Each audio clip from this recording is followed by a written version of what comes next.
আসসালামু আলাইকুম সবাইকে। আমি শামিমা চলে আসছি নতুন আরেকটা ভিডিও নিয়ে।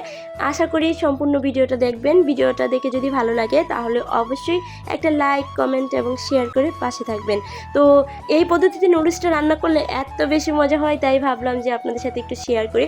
এখানে আমি গাজর, টমেটো, 2-3 রকমের ক্যাপসিকাম, দেন পেঁয়াজ, কাঁচামরিচ, ধনিয়া পাতা কুচি, ব্রকলি, এগুলো সব একসাথে কুচিয়ে নিছি। সাথে নিছি tomato sauce and soya sauce. প্রথমে আমি পানিটা একটু ফুটিয়ে নিচ্ছি, তারপর এর মধ্যে নুডলসটা দিয়ে অল্প একটু সিদ্ধ করে নেব।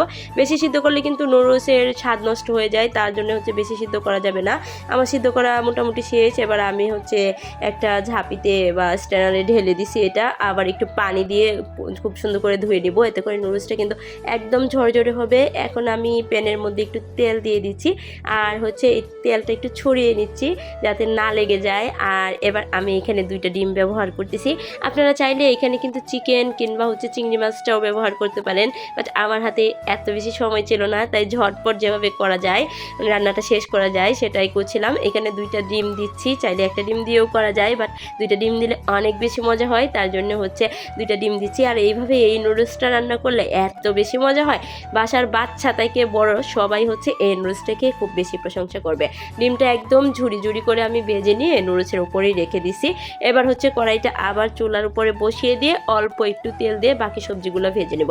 এখানে আমি গাজর আর ব্রকলির সাথে কাঁচামরিচ কুচি আর পেঁয়াজটা দিয়ে একটু ভেজে নিব। ক্যাপসিকামটা পরে দিব, টমেটোটাও পরে দিব, কারণ টমেটো আর ক্যাপসিকাম সিদ্ধ হতে কিন্তু খুব বেশি একটা সময় লাগে না।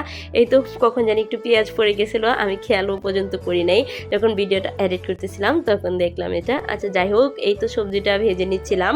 আর এই পর্যায়ে একটু লবণ দিয়ে দিচ্ছি, অল্প একটু লবণই দিব, কারণ আমি যেহেতু এটার মধ্যে সয়া সস দিব, তার জন্য বেশি লবণ দেওয়া যাবে না। এবার আমি এর মধ্যে টমেটো আর ক্যাপসিকামগুলো দিয়ে দিচ্ছি। এই ক্যাপসিকামের কালারগুলো দেখে চোখের এত পরিমাণ শান্তি লাগতেছিল। এটা এতটা কালারফুল যে কারণে বাচ্চারা খেতে পছন্দ করে। এটা কিন্তু অনেক পুষ্টিগুণ সম্পন্ন। আমরা জানি যে ক্যাপসিকামে কিন্তু প্রচুর পুষ্টি থাকে। আর এবার নুডলসের সাথে যে মশলার প্যাকেটগুলো থাকে সেটা আমি এর মধ্যে দিয়ে খুব সুন্দর করে মিশিয়ে একটু ভালো করে ভেজে নিব। বেশি ভাজার দরকার নাই। এই পর্যায়ে একটু সয়া সস দিয়ে দিচ্ছি। টমেটো সসটা আমি পরে ব্যবহার করব যখন আমি নুডলসটা এর মধ্যে দিব।